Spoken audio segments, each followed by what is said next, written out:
अमीरपुर गांव में गोपी नाम का फेरी वाला था, जो कश्मीर से ऊनी शॉल, सूट और गर्म कपड़े लाकर गांव-गांव बेचता। उसकी गठरी हमेशा भारी रहती, मगर जेब में पैसे बहुत कम। घर में उसकी पत्नी लाली बैठी बच्चों की देखभाल कर रही थी। 2 छोटे बच्चे रोहित और सीमा भूख से परेशान थे। दिन भर गांव में घूमते हो, लेकिन उसका क्या फायदा? तुम्हारी आमदनी से घर में ठीक से चूल्हा भी न जल पाता। मैं जानता हूँ लाली, मैं मेहनत पूरी ईमानदारी से करता हूँ, लेकिन कमा नहीं पाता। मुझे पता है, मैं तुम्हारी मजबूरी समझती हूँ। मैं भूखी रह लूंगी, लेकिन बच्चों का क्या? गोपी ने बच्चों की तरफ देखा और उसकी आंख में आंसू आ गए। सही कह रही हो तुम, मुझसे भी बच्चों की ये हालत देखी नहीं जाती। लेकिन तुम चिंता न करो, मैं करता हूँ कुछ। लाली ने सिर हिला दिया। आंसू उसकी आंखों में चमक रहे थे। रोहित ने अपने छोटे हाथों से पेट सहला लिया, जैसे भूख से खुद को समझा रहा हो। गोपी बाहर की दुनिया में मेहनत करता रहा, मगर घर की हालत देखकर उसकी आत्मा बुरी तरह थक गई थी। हे भगवान, तू किस जन्म का बदला ले रहा है मुझसे? मेरे बच्चों को भूखा रख के क्यों मेरी आत्मा को जला रहा है भगवान, क्यों? गोपी को कपड़े बेचकर मुनाफा नहीं हो रहा था, इसलिए उसने तय किया कि अब वो दूसरे गांव जाएगा। वहाँ कुछ अमीर लोग रहते थे जो उसके कश्मीरी कपड़ों को अच्छे दाम पर खरीद सकते थे। वो अमीरपुर गांव पहुंचा।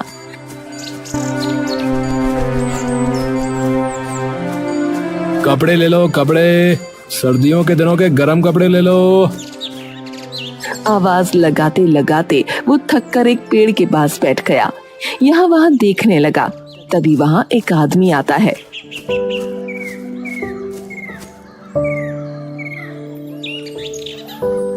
भाई, कैसे कपड़े दिए? एकदम सस्ते हैं भैया, ले लीजिए, कपड़ों में कोई परेशानी नहीं आएगी। आदमी ने कपड़े देखे और उसे खरीद कर चला गया।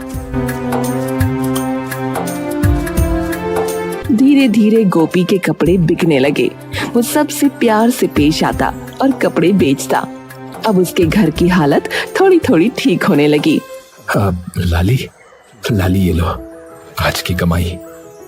अरे वाह, आज तो अच्छी आमदनी हुई है। हाँ लाली, अब से मेरे बच्चे भूखे नहीं सोएंगे, और भगवान ने चाहा तो तुम्हारा इलाज भी हो जाएगा। भगवान का लाख लाख शुक्र है। गोपी और लाली खुश थे। उसकी ईमानदारी से गांव भर में उसकी पहचान बन गई।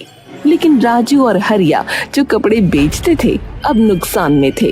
राजू लालची था, जबकि हरिया भोला भाला। ए हरिया सुन, जब से ये आया है तभी से हमारा धंधा पूरा चौपट हो गया, नहीं? अरे भाई, तो वो अपनी मेहनत से कमा रहा है, तुम भी कमाओ, किसने रोका है?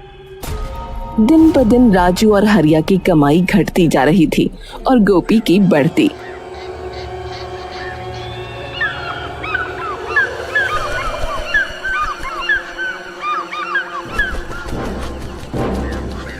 एक दिन राजू और हरिया दोनों गोपी से मिलने उसके पास गए।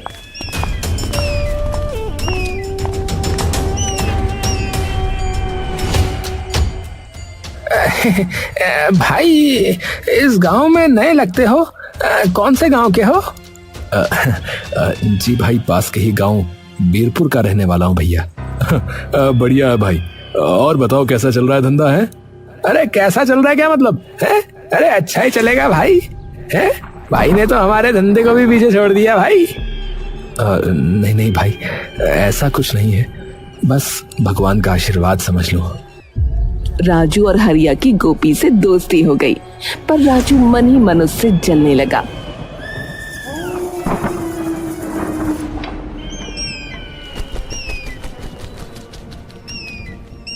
एक दिन गोपी गांव पहुंचा तो सुना कि वहां चोरी हुई है। अरे हरिया भाई, सुना है कि गांव में चोरी हुई है? हाँ गोपी भाई, सोने के गहने चोरी हुए हैं, सोने के गहने। हाँ गोपी, वैसे इससे पहले इस गांव में कभी ऐसे चोरी नहीं हुई, तुम्हारे आने के बाद ही यहाँ चोरी हुई है ये। इतना बोल राजू वहां से चला गया। राजू की बातें सुन गोपी थोड़ा अवाक रह गया, लेकिन कुछ बोला नहीं, बस सोचने लगा। तभी हरिया बोला, अरे गोपी, राजू की बात का बुरा मत मानना, वो तो बस ऐसे ही मजाक कर रहा है।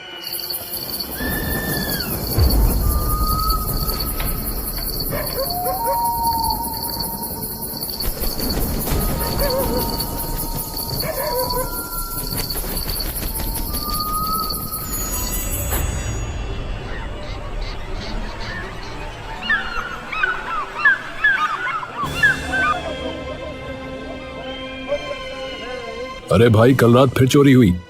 अब गांव जो है असुरक्षित हो गया है। बच्चे डरते हैं, औरतें रात में नहीं सो पा रही हैं। हाँ, सच कह रहे हो भैया। कौन करेगा ये काम, कोई अंदाजा नहीं लग रहा है। अब तो बच्चों को भी रात में नींद नहीं आती। देखो भैया, चोरी कोई साधारण आदमी नहीं कर सकता है, कोई नया आदमी ही कर सकता है जो लालची हो। हाँ, सही कह रहा भैया, सही कह रहा बिल्कुल। गोपी को समझ आ रहा था कि राजू का इशारा उसकी तरफ है, लेकिन गोपी उसे बिना कुछ कहे वहाँ से चला गया। लेकिन इस बार उसने ठान लिया कि आज रात वो पहरा देकर सच्चे चोर को पकड़कर दूध का दूध और पानी का पानी करेगा। बस आज की रात और असली चोर सबके सामने होगा।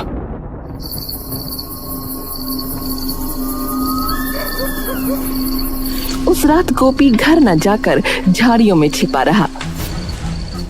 उसने एक नकाबपोश को गांव की ओर आते देखा। उसने उसका पीछा किया, लेकिन वो अचानक गायब हो गया। तभी पीछे से आवाज आई, चोर चोर चोर, अरे पकड़ो पकड़ो, अरे पकड़ो भैया। गोपी ने पीछे मुड़कर देखा तो कुछ गांव के लोग और राजू चिल्लाते हुए उसके पास आ गए।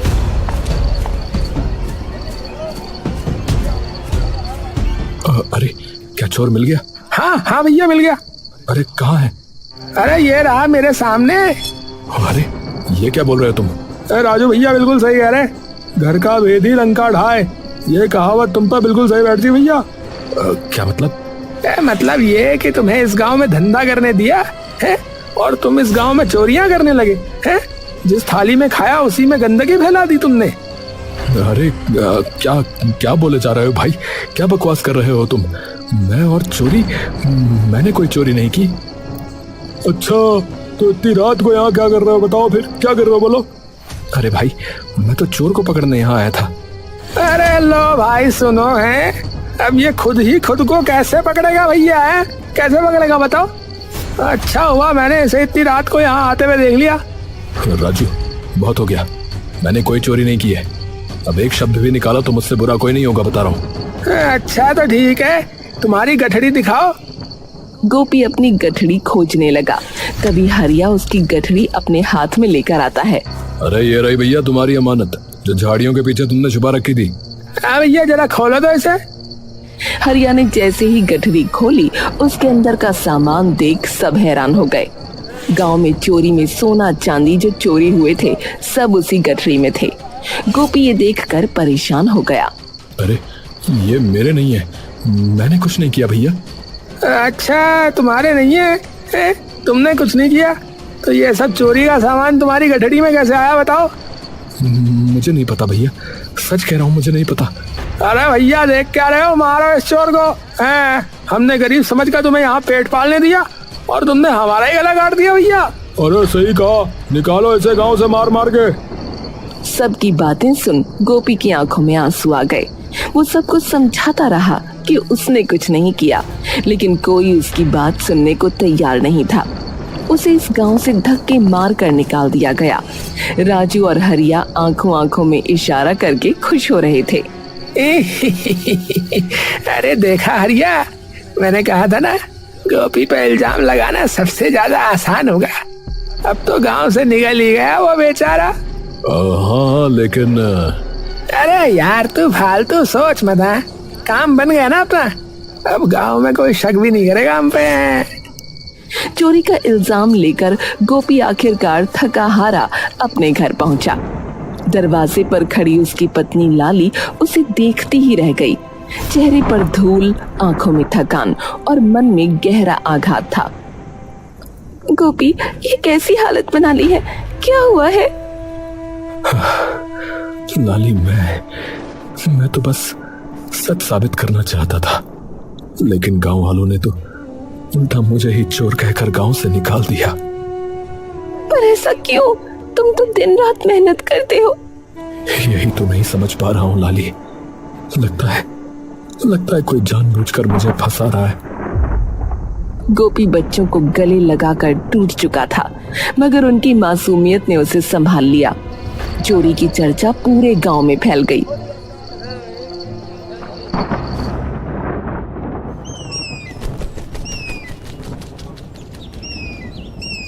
अगले दिन हरिया ने भूखे रोते गोपी के बेटे को स्कूल जाते देखा, जिसे राह में गांव वाले ताने मार रहे थे। अरे देखो, हैं? चोर के बेटे आ गए। अरे तेरे बाप ने सारा गांव लूट लिया रे। मेरे पापा ने कुछ नहीं किया, वो अच्छे इंसान है, वो चोर नहीं है। ये सुनकर हरिया का मन टूट गया। उसने तुरंत तय किया कि अब और झूठ नहीं छिपाएगा।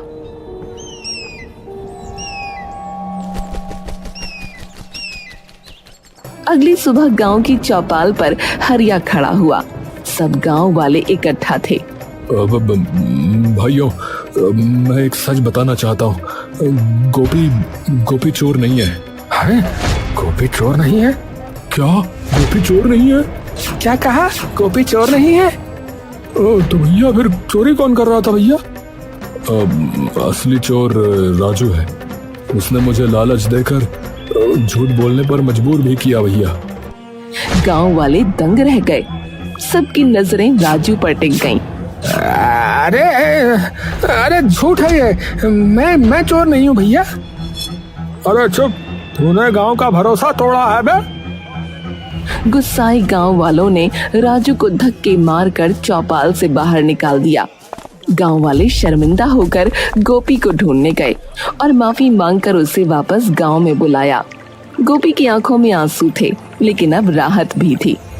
भैया मैं तो बस मेहनत करना चाहता था, कभी चोरी का नाम तक नहीं लिया मैंने।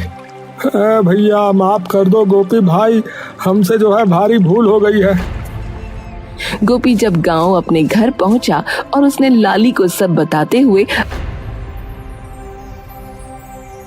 तो दरवाजे के पीछे से उसका छोटा बेटा बाहर भागकर आया। उसकी आंखें लाल थीं और चेहरा मासूम आंसुओं से भीगा हुआ। सुन लो सब लोग, मेरा बाप चोर नहीं है, वो चोर नहीं है। पूरा गांव सन्न रह गया।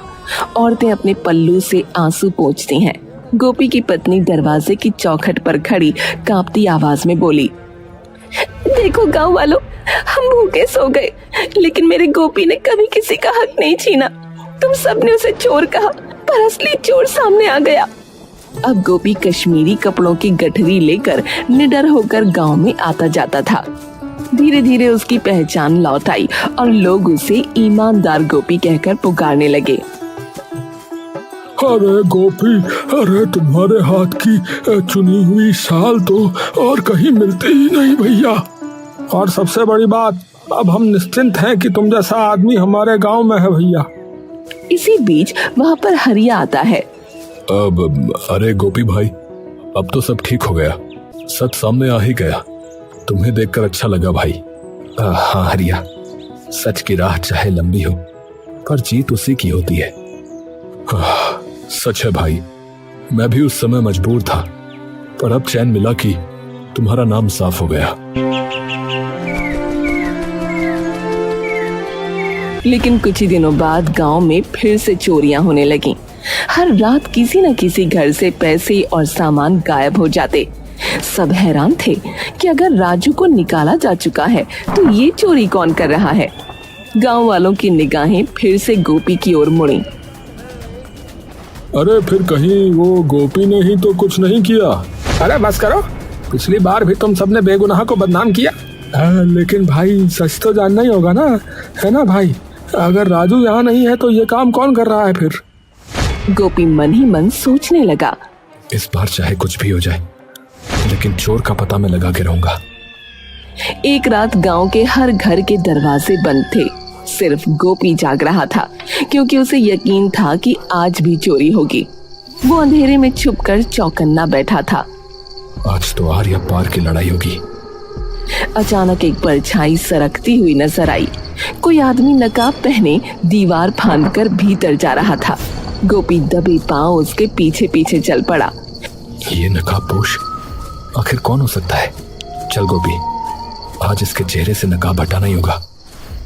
चोर झोली में सामान भर रहा था, तभी गोपी का पैर पत्तों पर पड़ा और हल्की सी चरमराहट हुई। नकाबपोश ने झट से सर घुमा लिया। उसकी आंखें चमक उठी। कौन है वहाँ? तुम कौन हो? चोर भागने लगा। गोपी भी पीछे दौड़ा। अंधेरी गलियों से होते हुए दोनों नदी किनारे पहुंच गए। नकाबपोश का पैर फिसला और उसका नकाब ढीला हो गया। गोपी ने झपट्टा मारकर नकाब पकड़ लिया। ये तुम? चांद बादलों से निकला और चेहरा साफ हो गया। गोपी की आंखें फटी की फटी रह गईं। नकाब के पीछे वही शख्स था जिस पर कोई कभी शक नहीं करता था। तू निकला असली चोर। हाँ, ये सब तू ही कर रहा था। हाँ। गोपी के रोंगटे खड़े हो गए। चोर अंधेरे में भाग निकला और गोपी नदी किनारे अकेला खड़ा रह गया। अगली सुबह गांव वाले फिर इकट्ठा हुए। रात को फिर चोरी हुई थी और अब सबकी नजरें गोपी पर थीं। लेकिन इस बार गोपी की आंखों में डर के साथ साथ गुस्सा भी था। वो चाहकर भी उस आदमी का नाम नहीं ले पा रहा था। गोपी, मान ले कि तू ही चोर है। नहीं, चोर मैं नहीं हूँ, चोर कोई और है। क्या मतलब? आखिर तू कहना क्या चाहता है रे? मैं बस इतना कहना चाहता हूँ कि मैं उसका नाम नहीं ले सकता। भीड़ सन्न रह गई। सबकी आंखें एक दूसरे पर टिक गईं। अब सस्पेंस और गहरा हो चुका था क्योंकि गोपी ने नाम लेने से इनकार कर दिया था। इसका मतलब गोपी तू भी उसके साथ चोरी करता है, इसका मतलब ये है। हाँ तो सही कहा। आखिरकार जिसने हमें दूध पिलाया उसी ने हमें डसा है। अरे देखते क्या हो, मारो इसे, मारो भैया। लोग गोपी को मारने लगे लेकिन गोपी फिर भी चुप रहा। तभी भीड़ से एक आवाज जोर से आई। लोगों ने देखा तो एक बच्चा व्हील चेयर पर बैठा हुआ आगे बढ़ रहा था। रुको, गोपी चाचा ने कुछ नहीं किया, ये सब मेरे पापा हरिया ने किया है। अब सबके होश उड़ गए थे। हरिया, जिसे सब भोला भाला समझते थे, ये वही असली चोर निकला। मैं सही कह रहा हूँ, गांव में हुए सभी चोरी के पीछे मेरे पापा का हाथ था। गोपी, क्या तुम्हें ये पता था? हाँ। तो तुमने हरिया का नाम क्यों नहीं बताया भैया? तभी वहाँ पर हरिया आता है। हाँ, मैं ही असली चोर हूँ और मैंने ही राजू को फंसाया और अब गोपी को भी फंसाना चाहता था, लेकिन मेरे इस बेटे ने मेरी आंखें खोल दी। हरिया अपने बेटे के पास बैठा और उसे अपने गले लगा लिया। हाँ, आप सबका गुनहगार मैं हूँ। गोपी का इसमें कोई हाथ नहीं है। जो भी सजा देनी है आप मुझे दीजिए। हरिया की बातें सुन सबके मन में गुस्सा था, लेकिन कहीं न कहीं मन में संवेदना भी थी। हरिया रोते हुए गोपी के पास जाता है। गोपी भाई, मैं तुम्हारा गुनहगार हूँ, तुम जो सजा देना चाहो दे सकते हो भैया। नहीं हरिया, तुम्हारी जगह मैं भी होता तो शायद मैं भी ऐसा ही कुछ करता। माना कि तुम्हारा रास्ता गलत था, लेकिन ये सब तुमने अपने बच्चे के प्यार के लिए किया। गोपी की बातें सुनकर सबकी आंखों में आंसू आ गए। भाइयों, हरिया ने अपनी गलती मान ली है। अब हमारी बारी है। इस बच्चे के इलाज के लिए जितना हो सके हम सब मदद करेंगे। गोपी की बातें सुनकर सबने हाँ में हामी भरी। हरिया सबका प्यार देख भावुक हो गया और उसने गोपी को गले लगा लिया। धन्यवाद मेरे भाई, धन्यवाद। तुम्हारा जैसा अगर कोई दोस्त हो तो वो पत्थर को भी हीरा बना देता है भाई। तुम मेरी दुनिया के पारस हो मेरे भाई, पारस हो। अब गोपी पूरे गांव का हीरो बन चुका था। गोपी की आंखों में आंसू थे, लेकिन अब बोझ नहीं था। उसके माथे से चोरी का कलंक मिट चुका था। सारे गांव वालों ने मिलकर चंदा इकट्ठा करके हरिया के बेटे का इलाज शुरू करवा दिया। इसीलिए कहा जाता है, गांव देहात में आज भी एकता की कई मिसालें देखने को मिल जाती हैं। प्यार, भाव और मिलनसार जीवन हमें गांव से सीखना चाहिए।